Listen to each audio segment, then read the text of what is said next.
Shalom Dammit and happy almost New Year. I am Rabbi Sol Solomon, the spiritual leader of Temple Sons of Bitches in Great Neck, New York, and I welcome you to this annum-ending episode of Shalom Dammit, my peace, love, and acid-reflux hour. 2007 is ready to be flushed down the toilet of history, never to be seen again. Bad year, good year, doesn't matter. Day 1 of 2008, the previous 365 were just rehearsal. That's why everybody makes resolutions. Oh, I'm gonna lose weight. Oh, I'm gonna be a better Jew. Oh, never again am I gonna dress up like a little schoolgirl and whistle at construction workers on Sunrise Highway. You have your fetishes, I have mine. But seriously, New Year's is a time of renewal, of putting our disappointments and failures behind us and anticipating new disappointments and failures in the months ahead. Now, you may ask, Rabbi, why are you celebrating New Year's Eve, New Year's Day, when it isn't our holiday? After all, the calendar is based on Roman and then Christian Roman dates. The Jewish calendar is on a lunar cycle. And if you've ever ridden a lunar cycle, you know just how painful that can be. But the main thing is, the Hebrew calendar has been around nearly 3 times as long as the Julian one. The Hebrew calendar is assumedly more accurate, more natural, and just plain cuter than the Goyish calendar. But that doesn't mean we need to discard the almanac that the rest of the world uses. And since there's no direct relationship to Christianity, there's no harm in Jews dating their checks 2008 instead of 5768. Not only that, we'd miss the poetry of some of the Western terms based on calendar months. April in Paris. It just wouldn't be the same if Frank Sinatra sang Tishrei in Detroit. Or Kurt Weill was Jewish, but he didn't write, "Oh, it's a long, long while from Tammuz to Shvat." No, I mean, come on. Can you imagine Prince jumping around in a velvet thong singing, "Tonight I'm gonna party like it's 59.99. Nah, it's just not right. We accept, we assimilate, and we join the rest of the world in celebrating on New Year's Eve. If for no other reason, just to see whether Dick Clark can move half his face yet. I must say, I do not understand the shtomis who wait for hours and hours in the cold in Times Square just to do a 60-second countdown. I don't want to wait online 10 minutes at the post office. These people are milling around 8 hours to do nothing. There's no entertainment. There's no free beer. There's no hookers with bargain rates and knee pads.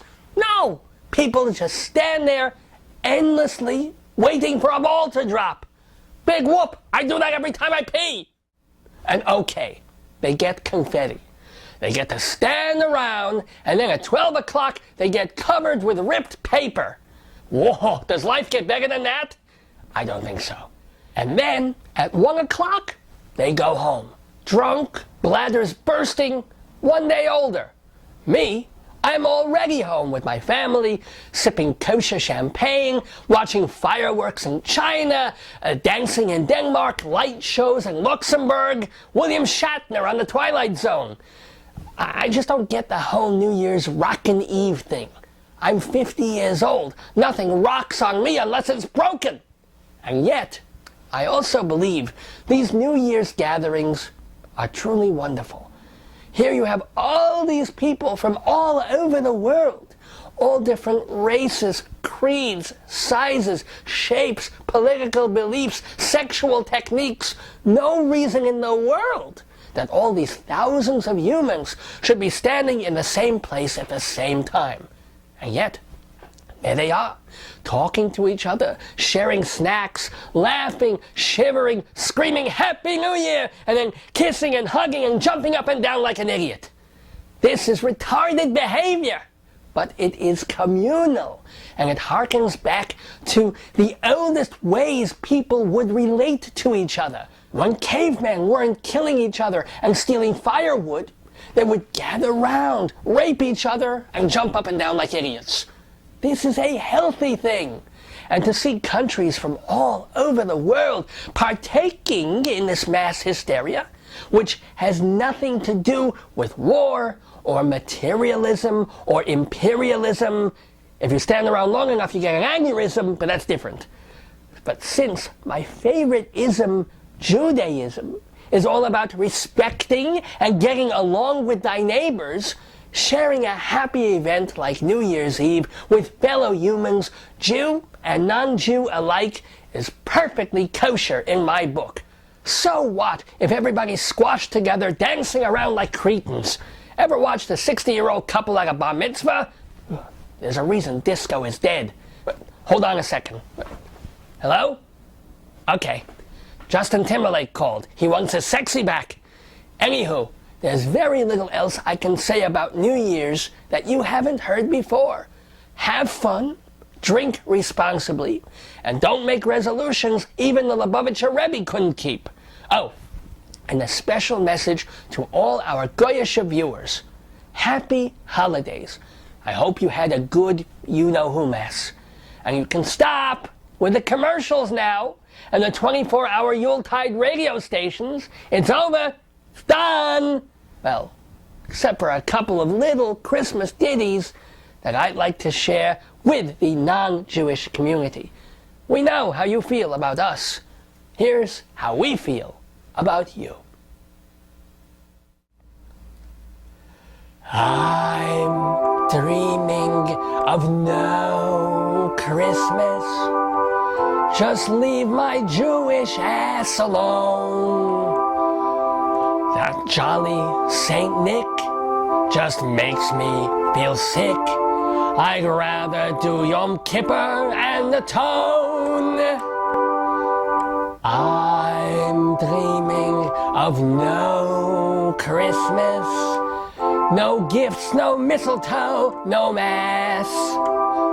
When it comes to Jesus, I'll pass, because fruitcake and eggnog give me gas.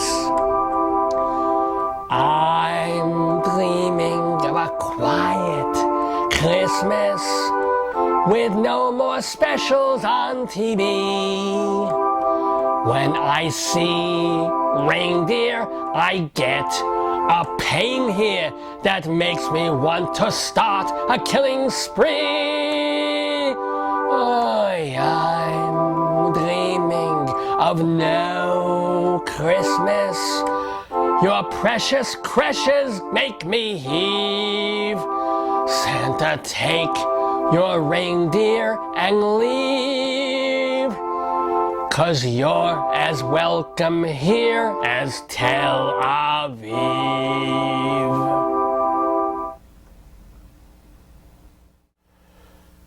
On the first day of Christmas, my true love gave to me nothing. On the second day of Christmas, my true love gave to me nothing again. And nothing on the first day because I'm Jewish. On the third day of Christmas, my true love gave to me one more time. Nothing. Nothing on the second day. Nothing Goyish on the first day. I told you I'm Jewish. On the fourth day of Christmas, my true love gave to me not a damn thing. Nothing on the third day. Nothing on the second. Nothing at all. Damn it to hell. On the fifth day of Christmas, my true love gave to me, why was I born? I don't get any presents. Nothing on the fourth day. Bupkis on the third. Shice the second. Nothing. Muzmik Elaine. On the 6th day of Christmas, my true love gave to me. I don't have a true love. I've been married 36 years, and I've given her 5 golden rings. Helps me a toit McBonkers. She still wants more jewelry. Foreskin, I don't have. Trinity, I don't need. Tu Bishvat is boring. 1 mother-in-law I got. You want her, huh? On the 7th day of Christmas, my true love gave to me. What have I been saying? Haven't you been listening? I've been getting nothing. Why should I get anything? Can't you tell I'm Jewish? What are you retarded? Oh, how I hate the holidays. On the 8th day of Christmas, my true love gave to me. Listen, if I didn't get anything on the first 7 days, why the hell would I get something on the 8th? Please use your brains. Do I look like Santa? Yes, I have a beard. No, I don't have reindeer. I've never seen a reindeer. Although, apparently they're kosher. But I still didn't get anything on the first day. On the 9th day of Christmas, my true love gave to me. Now, wait, hold on. What was it? I'm thinking it was, oh yeah. Nothing! God, I hate this music. Everywhere you go, every radio station, even in the toilets. It belongs in the toilets. It's not like on Hanukkah. We make you listen to the Dreidel song in the mall. Whatever happened to separation of church and state? And why does my prostate hurt? Can someone tell me that, huh? Why does my prostate hurt so much?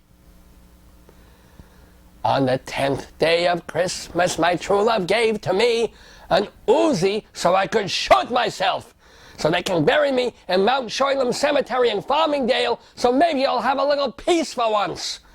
Only the Goyim will show up, and instead of leaving rocks and flowers on my grave, they'll decorate my tombstone with ornaments and lights. Even in death, they torture me. But you know what? It would be worth it. Because I'd be dead, and I wouldn't have to wait online for an hour at Kmart to buy a pair of socks, and I wouldn't have to watch uplifting Christmas movies with Tiffany Amber Thiessen in them, and I wouldn't have to hear the phrase stocking stuffer ever again. On the 11th day of Christmas, my true love gave to me 1 blood libel. God forbid, I'm just kidding. Look, it could be worse. Jews have it pretty good in this country. We can worship, we can vote, we can buy retail, we can celebrate Hanukkah as if it were Christmas just to make our children really confused. We can live where we want. Well, maybe not certain sections of Scarsdale. We can eat in kosher restaurants. We can run for president. We can control the media. Or at least that's what they say. Except, if we really do control the media, why the hell are there so many uplifting Christmas movies with Tiffany Amber Thiessen in them? On the 12th day of Christmas, my true love gave to me high blood pressure, low blood sugar, 10 oppressive commandments, 9 days of fasting, 8 days of Hanukkah, 7 days of Shiva, 6 days of work. Why was I born? 4 Seder questions, 3 things sustain us, 2 sets of dishes, and a cartridge in my Uzi. Merry Christmas, Goyim. Happy New Year, Jews. Season's greetings, everyone. Peace on earth and goodwill for your sofa. My friends, let me talk to you for a couple of minutes. Over the course of this program, some people have asked me, Rabbi, why do you do it? Why do you go on television, talk about Jewish things, make jokes, risk looking foolish in front of your peers? What do you do it for? And I answer, the fame, the fortune, the chicks, but that's not really it. What motivates me, besides my love of Hashem, is pride, fear, and staying one step ahead of my enemies. What enemies, I hear you say?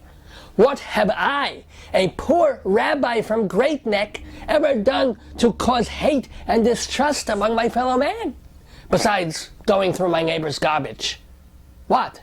I should pay for Newsweek when there's a perfectly good issue with a little meatloaf on it? I don't claim to be a perfect person, but I can say there is nothing I have done so bad to cause other people to hate me on principle. And I can say the same about virtually any Jew in my congregation. Every Jewish person I come across in the street.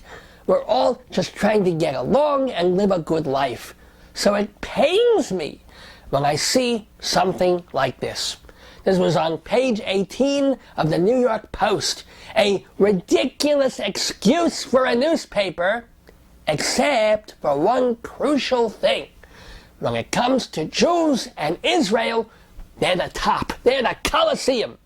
As far as I'm concerned, the Post can put Britney Spears on the cover every day of the year and Nicole Richie on Leap Day. The Post can do no wrong because they know what a friend Israel is to America and what a gift Jews are to the world.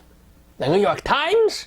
Run by a bunch of self-hating Jews, so liberal they'll push Israel into the sea before saying one bad thing about Palestinians. The Daily News? Schwarze paper. Not bad, but they're so neutral they might as well be Switzerland during Auschwitz. Newsday? Again, a bunch of Jews who think being fair is bending over backward to see the Arab side. Except you bend over that far backward, your head is up your own tuchus. The Wall Street Journal? Conservative, old school, but recently taken over by the same guy, Jewish, who runs the New York Post, so there's hope. But back to the Post itself, which on page 18, Chai, of this particular issue, ran this story.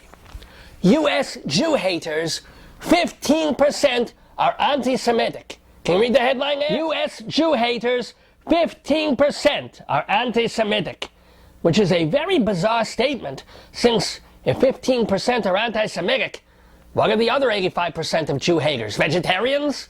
Now, what they mean is a survey conducted by the Anti-Defamation League shows that 15% of all Americans, or at least Americans too dumb to avoid time-wasting polls, 15% hold views about Jews that qualify as anti-Semitic. Isn't that lovely? Doesn't it just make you want to go and hug a redneck? Here's the result of the poll. Nearly 1/3 of Americans believe that Jews are more loyal to Israel than they are to the good old USA. They believe that if push came to shove, Jews who were born here, have 3 generations of family here, have assimilated fully, and have more in common with George Costanza than they ever will with a Sabra soldier, that these American Jews would still back Israel over the U.S. in a fair fight. Good! We should! Because let me tell you, if there's ever a point when it comes down to Israel or America, that means they are both screwed. Because if America is in trouble, Israel jumps in to help, and it's World War III with nuclear weapons. If Israel's in trouble, and America doesn't jump in to help, then it's just a little Middle East war with nuclear weapons. Either way, within 2 days, nobody's left, and Mashiach arrives, so why not back the underdog? Or we can split our loyalty, hedge our bets. Just because we're married to America doesn't mean we can't have Israel as our mistress. Just don't call out the wrong name during the national anthem. But seriously, the dual loyalty question is an old one, and nothing to get riled up about. In fact, other questions on this ADL poll are pretty encouraging. 75% of Americans say they believe that Jews emphasize the importance of family life. 65% of our survey says they believe Jews contribute much to the cultural life of America. Obviously, they haven't seen this program, but 55% of Americans feel that Jews are passionate about social justice and civil rights. Well, why not?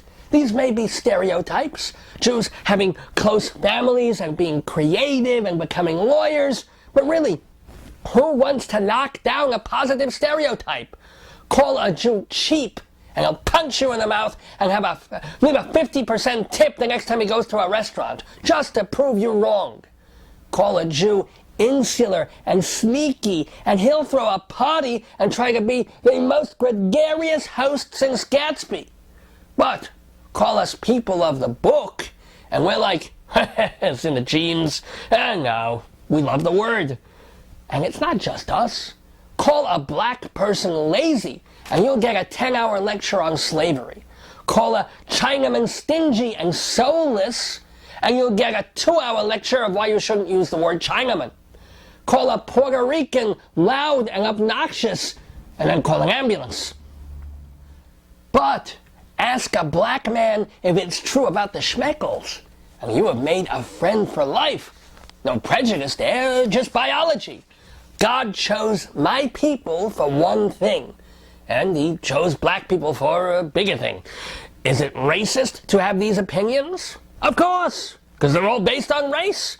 But if you want to say that Jews are smarter, funnier, thriftier, better in bed, go ahead. It's not true, but go ahead. It's the negative stereotypes that we're really worried about. 15% of the surveyed people said they feel Jews hold too much power in America. Now this is just a variation of the old canard about Jews controlling the media, Jews running the banks, having all the money. Listen, you 15% of retarded assholes who should have been smothered in the crib.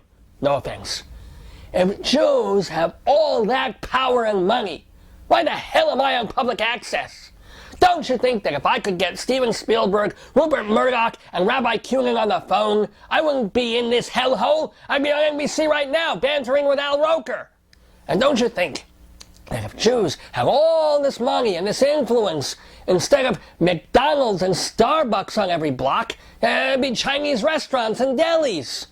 Honestly, if Jews ran the freaking world, if we controlled the government, forget about invading Iran. There wouldn't be an Iran. We could have blown them up 20 years ago when they took the hostages. We have turned Libya and Syria into retirement villages, annexed Egypt, and used Germany for slave labor. We'd have it all worked out.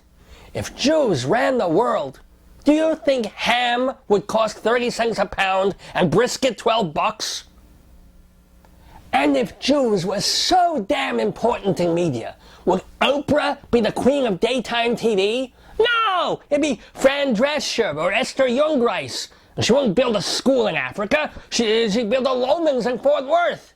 And late night, Leno, Letterman, O'Brien. No! It'd be Jackie Mason, Freddie Roman, Robert Klein, and Louis Black doing NBC Nightly News. Yeah! And the game shows. Forget Who Wants to Be a Millionaire. The Jewish version is, so, you want to make a few bucks? Get a job! And if Jews ran the world, the entire Christmas season would last 5 days. 1 day for shopping and sending cards, 1 day for putting up trees and decorations, Christmas Eve, then Christmas, and then 1 day for relaxing and taking everything down, and returning gifts you wouldn't wish on a terrorist. That's it though. None of this holiday hoopla, ornament infomercials playing in late August, these Hallmark holiday specials starting in November. None of these houses with creches and reindeer up until after Lincoln's birthday. Goyim can have their Christmas holiday, but it doesn't have to last 3 verstunken months. Christmas now runs from Labor Day to Valentine's Day with a 1-day football break for Thanksgiving. And you're telling me Jews run the world? The most famous practitioner of Kabbalah is a Catholic named Madonna. Televangelist Pat Robertson makes $1 zillion a year while I can't afford to gas up my Honda. So don't give me this nonsense about Jews controlling everything and owning everything and responsible for all the evil in the world when everybody knows it's the Koreans. That's just kidding. And okay, 15% have a problem with so-called Jewish power. That's a pretty small number. On election day, 15% of Americans vote for a sandwich. Americans have never been the brightest people in the galaxy. But one finding of this survey is more disturbing. 27% of those polled, and if you've ever been polled, you know just how painful stealing a joke from David Letterman can be.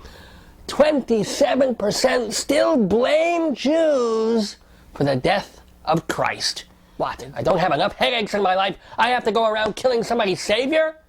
Even if you read the Christian Bible, it does not say Jews crucified Jesus. It pins the murder rap on the Romans. So how come nobody says Italians killed Jesus?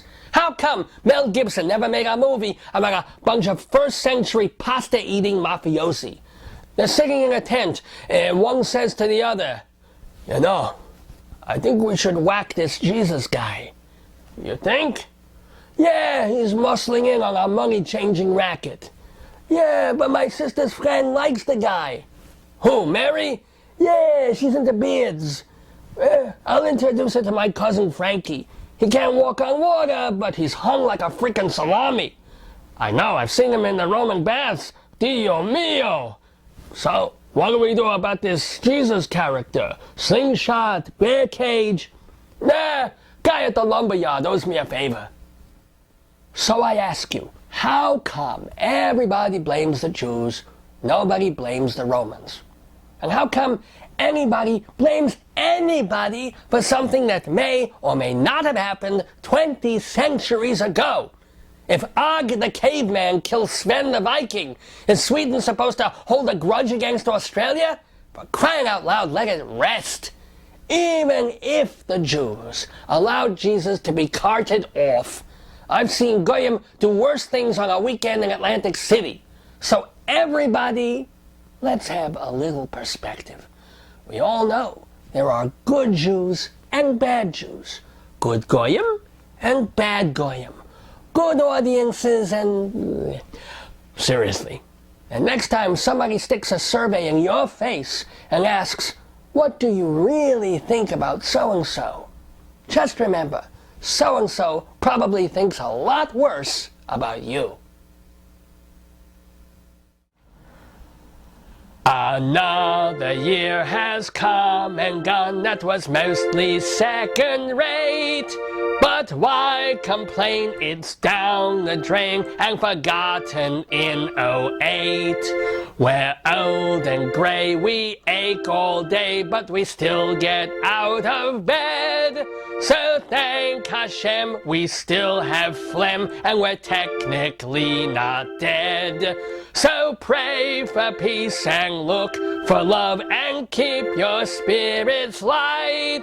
May you be blessed with happiness and the glow of Yiddishkeit. Happy New Year, goddammit, and many, many more. Peace, love, acid reflux. See you next year.